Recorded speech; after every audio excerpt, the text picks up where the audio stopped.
Assalamualaikum warahmatullahi wabarakatuh. Kami dari kelompok 5 yang beranggotakan Luki Imam Syafi'i, Melinur Anissa, Muhammad Afiq Alfian, dan Fatimatul Ulin Atfia akan mempresentasikan hasil dari kerja kelompok kami dengan mata kuliah Ekonomi Moneter dan Kebank Sentralan dengan tema Teori Pasar Barang dan Pasar Uang. Berikut untuk penjelasan materinya. Saya akan menyampaikan materi yang pertama, yaitu tentang teori Keynes pada pasar barang dan pasar uang. Yang pertama yaitu pasar barang. Pada poin pertama, kemungkinan kelebihan produksi. Keynes menolak hukum Say, suatu waktu tertentu daya beli masyarakat memang tersedia dalam jumlah yang cukup untuk membeli barang atau jasa yang diproduksikan. Tetapi daya beli yang dimiliki masyarakat tersebut tidak selalu harus sama dengan daya beli yang betul-betul dibelanjakan oleh masyarakat di pasar barang. Yang kedua yaitu kemungkinan kekurangan produksi. Keadaan sebaliknya, yaitu kekurangan produktif secara umum juga mungkin terjadi kalau para produsen ternyata memutuskan untuk melakukan investasi dalam jumlah di pasar daripada daya beli yang ditabung oleh masyarakat. Maka permintaan efektif di pasar barang menjadi terlalu besar dibanding nilai output yang tersedia di pasar. Poin yang kedua yaitu pasar uang. Menurut Keynes, harga uang adalah harga yang harus dibayar untuk penggunaan uang, yang tidak lain adalah tingkat bunga penawaran akan uang ditentukan oleh penguasa moneter, sehingga identik dengan jumlah uang yang beredar.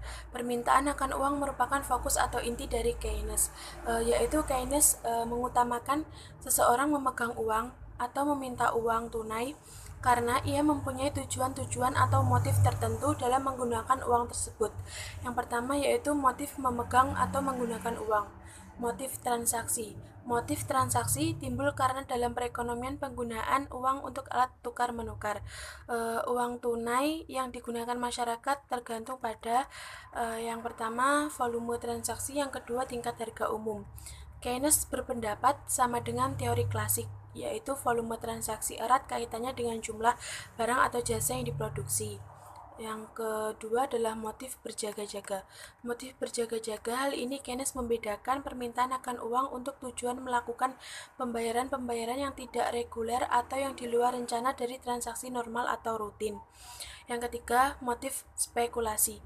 Motif ini bertujuan untuk memperoleh keuntungan seandainya pemegang uang tersebut dapat meramal apa yang terjadi di masa depan dengan tepat. Keynes mengatakan bahwa permintaan akan uang untuk spekulasi saat ini tinggi apabila tingkat bunga saat ini rendah, dan permintaan untuk spekulasi saat ini rendah apabila tingkat bunga untuk spekulasi mempunyai hubungan yang berkebalikan dengan tingkat bunga atau saat ini. Selanjutnya, variabel pasar barang dan pasar uang. Ada dua keterkaitan antara pasar barang dan pasar uang, yaitu yang pertama, pendapatan dan permintaan uang. Permintaan uang tergantung pada pendapatan. Pada saat output pendapatan agregat dalam kurung Y besar meningkat, jumlah transaksi yang memerlukan penggunaan uang meningkat pula. Pendapatan yang ditentukan di pasar barang memiliki pengaruh besar atas permintaan uang di pasar uang. Yang kedua, belanja investasi yang direncanakan dan tingkat bunga. Belanja investasi yang direncanakan dalam kurung I besar bergantung pada tingkat bunga dalam kurung R kecil. Semakin tinggi tingkat bunga, semakin rendah tingkat belanja investasi yang direncanakan. Selanjutnya, investasi, tingkat bunga, dan pasar barang. Ketika tingkat bunga turun, investasi yang direncanakan naik. Ketika tingkat bunga naik, investasi yang direncanakan turun. Hubungan antara tingkat bunga dan investasi yang direncanakan diilustrasikan oleh kurva permintaan yang melandai turun. Semakin tinggi tingkat bunga, semakin rendah pula tingkat investasi yang direncanakan. Permintaan uang, output pendapatan agregat, dan pasar uang. Tingkat bunga mempengaruhi tingkat belanja investasi yang direncanakan, sehingga juga mempengaruhi pasar barang. Peningkatan tingkat bunga meningkatkan biaya peluang memegang uang yang tak berbunga jika dibandingkan dengan obligasi berbunga, yang mendorong orang untuk menyimpan lebih banyak dana dalam obligasi dan lebih sedikit dalam saldo rekening cek. Tingkat bunga equilibrium adalah titik di mana kuantitas uang yang diminta sama dengan kuantitas uang yang ditawarkan. Untuk selanjutnya, equilibrium pasar barang dan pasar uang. Yang pertama, equilibrium pasar barang.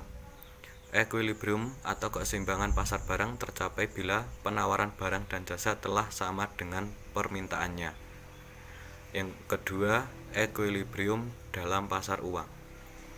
Keseimbangan pasar uang tercapai bila permintaan uang dalam kurung L besar telah sama dengan penawaran uang dalam kurung M besar. Jadi L besar sama dengan M besar. Yang ketiga, equilibrium pada kedua pasar barang dan pasar uang. Diagram IS ML adalah kurva IS dan ML bersama-sama dalam satu grafik. Titik di mana kedua kurva berpotongan adalah titik di mana equilibrium terjadi pada kedua pasar barang maupun pasar uang. Peningkatan pembelian pemerintah dalam kurung G besar, nilai equilibrium Y dan R dipengaruhi oleh perubahan G kebijakan fiskal.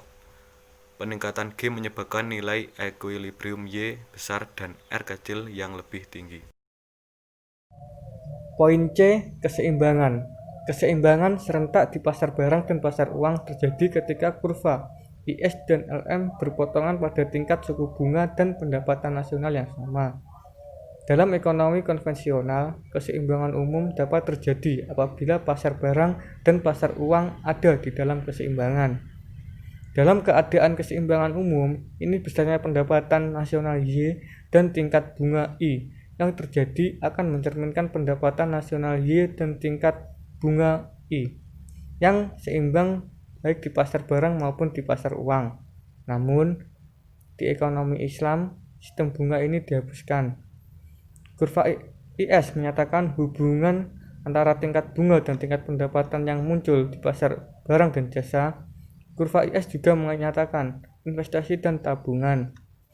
Dengan asumsi perekonomian tertutup, di mana ekspor adalah nol, maka pengeluaran yang direncanakan sebagai jumlah konsumsi C atau investasi yang direncanakan I dan pembelian pemerintah G. Sekian presentasi dari kelompok kami. Kurang lebihnya mohon maaf. Wassalamualaikum warahmatullahi wabarakatuh.